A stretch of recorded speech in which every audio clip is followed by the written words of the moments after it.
Hey there folks, this is Chris from Wolfe Ridge Manufacturing. We did a video the other day with a thank you video, thanking everybody and kind of telling everybody, where we're from and where we started and all that. We talked about number 1000, and I've got that machine inside here. I wanted to kind of go over some of the options that we have on that and kind of show you, what it's all about. This big super high output 35-ton machine.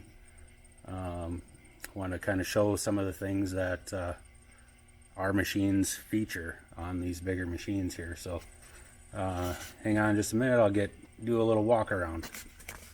All right, so this is our biggest tow behind machine. All right, it's a 20 horsepower machine. We do offer a 25 horsepower engine as well, with a bigger, faster pump, faster cycle time. But I mean, this thing, it's a 5-inch cylinder with a 4-inch rod. You're pushing through wood through a 4-way, 6-way, or a 12-way wedge. We also offer this in a box wedge machine too. But 7.5 second cycle time, that's out and back. And it has a full auto cycle valve. This machine has full suspension. It has a 2,000-pound leaf spring suspension and 14-inch radial tires on it. This one here, this one has our aluminum rim option, and the fenders are added.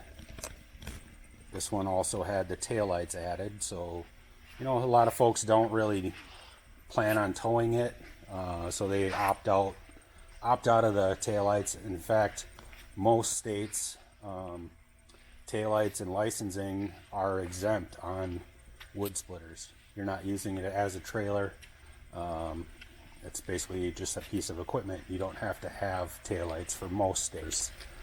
Another option that this machine has is the overhead work lights. You can see this light tower here. I'm going to shut off the lights here in just a minute and plug those in and show you just how much those lights help.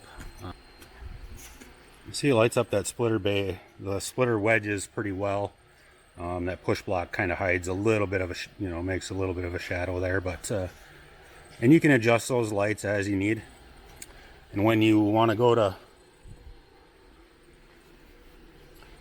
shut them off, you just unplug the cord here.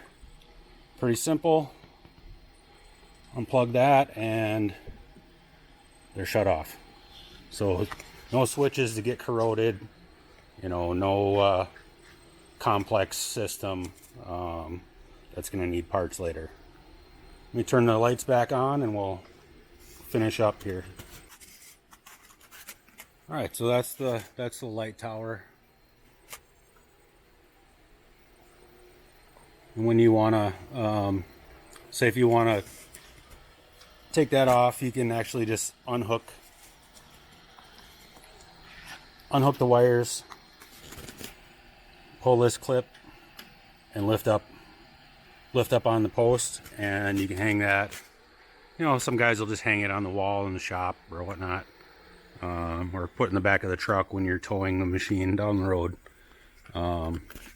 Again, just like our high output models, this section here, this black, is part of our log lift. Okay, that slides into the front for tongue weight, so you have better towing capability, and then it's not hanging out into traffic on the back behind the axle here. So that's, get a lot of people ask about, that log lift. Why isn't there a foot on it? There's a foot. It just is stowed up front for towing. Then, of course, anytime we build a machine for a customer, we send out an extra set of the slides. Now, some companies use brass, some companies use phenolic.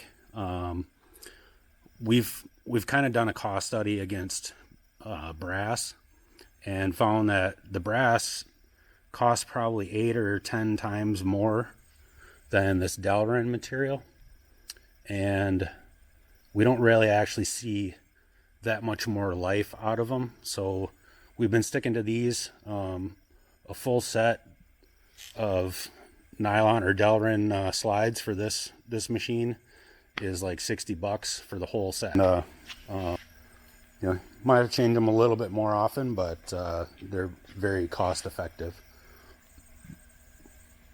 I'll set the camera down here and we'll do a little quick run through. I'm not going to split any wood with this. This is a customer's machine. Pretty much everything we're building is sold already. We don't have any machines in stock at this time. Right now we have about 200 machines to build, so I'm not going to split any wood with this customer's machine, but I can run the machine back and forth, show you the cycle time, show you the log lift and the wedge adjustment, and I'll do that right now.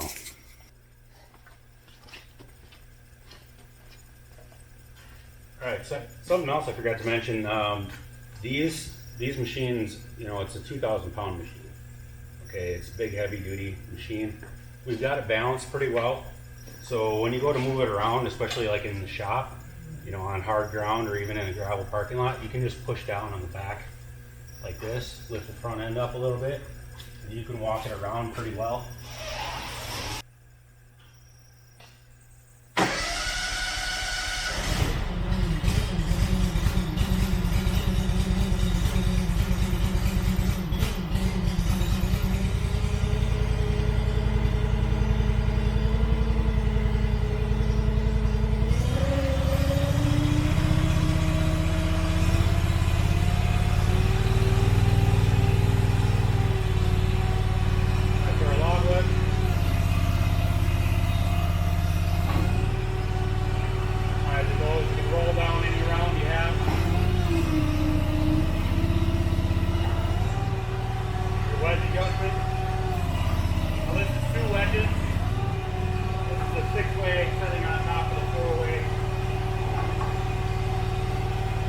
Can't run them like that, but that's an easy way to keep them organized.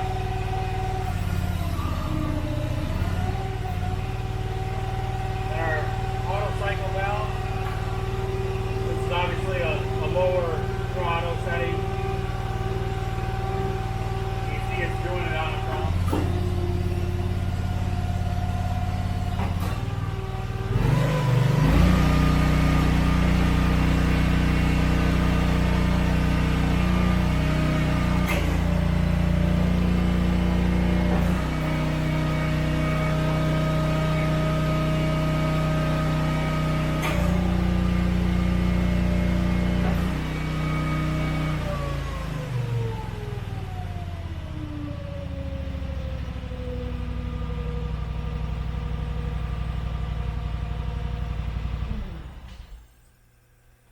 That's about it. I do want to show you while I have the camera rolling here. I do want to show these Prince auto cycle valves. You do have to adjust these detents every once in a while. Right here, these detents. It's a 7/8 wrench for the jam nut right here, and then there's a thumb screw at the top. It's about a 5/8. I believe it's a 5/8 wrench for that, and then yeah, you just loosen up this jam nut right here, tighten that thumb screw, and generally speaking, a quarter to a half a turn at a time is going to be sufficient for your tuning it. And when the machine is cold, the detents tend to kick out early, and when it's hot, they tend to stay locked in longer. Okay, so when it's hot, the splitter, the push block might go all the way out to the end and stay there and not kick out the detent. If that happens, you'd want to loosen this jam nut and turn that thumb screw counterclockwise, probably a quarter turn, and tighten that jam nut again and see if that's, you know, fixed your issue. You always want to try to do your adjustments when the machine is at operating temperature. If it's super cold outside, you'd want to you wouldn't want to adjust it, because as soon as it warms up, then it's going to be out of adjustment again. So if you have it, the machine, the hydraulic oil is running at about 70 to 120 degrees, that's your normal operating range, and that's when I would make my adjustments to that. Every time we build a machine, we preset those, and you want that auto cycle to kick out at about 1800 psi on the split, and then 2000 psi on the retract. You always want that retract to be set slightly higher than your split side. Other than that, guys, we do have all kinds of information and pricing on our website. And that website here, I'll show you in just a second. www.wolferidgemfg.com. And we have all of our current pricing, lead times, info and other videos all on our website. So definitely check that out if you're interested in a wood splitter. And take care. Thanks for watching.